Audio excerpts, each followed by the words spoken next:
To study here or do it here? Dorm food versus mom's food. Formerly simple questions now made complicated by a pandemic with major money in college savings on the line.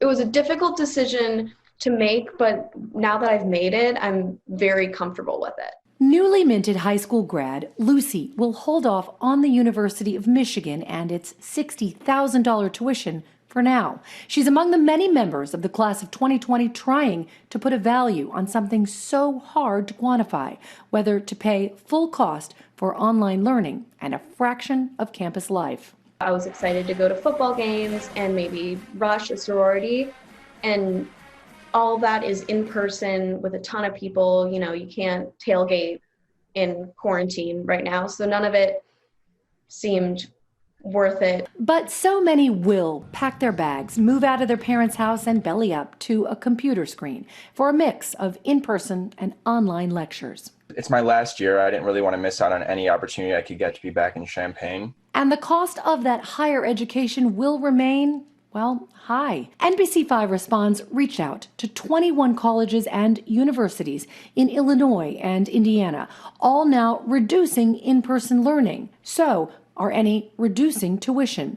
The answer, a resounding no. Among the responses, Northwestern says the remote learning experience is different from a face-to-face class, but the course objectives, credit hours, and instructors are the same. From the University of Illinois, we are dedicated to maximizing our desired learning outcomes, regardless of course delivery. And what about those federal loans and scholarships so painstakingly applied for? 13 of the 21 will honor them, even if a student defers. Others carry a caveat. At DePaul, Western, and Chicago State, incoming freshmen can defer, but may lose scholarships if they attend a community college in that time. Across the border at IU, students who defer will keep scholarships as long as they stay below 12 credit hours at any other institution. And that all-important admission letter that set everything in motion, U of I said students who defer will have to reapply for admission if they attend another school during that time. Purdue said no to a gap year altogether. Part of this thing about value is recognizing that nobody knows what they're doing. At his Evanston research firm, Brian Zucker works with colleges on the mysteries of enrollment.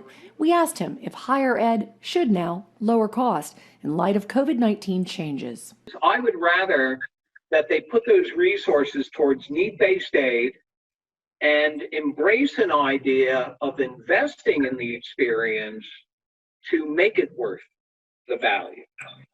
We still see a significant positive return on investment to higher ed. Then we asked, is there a value to students deferring, hedging to see if campus a year from now looks closer to normal? I think these people are missing a tremendous growth opportunity. Many colleges agree, rolling the dice and opening the campus. During COVID-19, as with so much else, continued education, a continued debate. So by being at school, you certainly have many more people that are in your same shoes.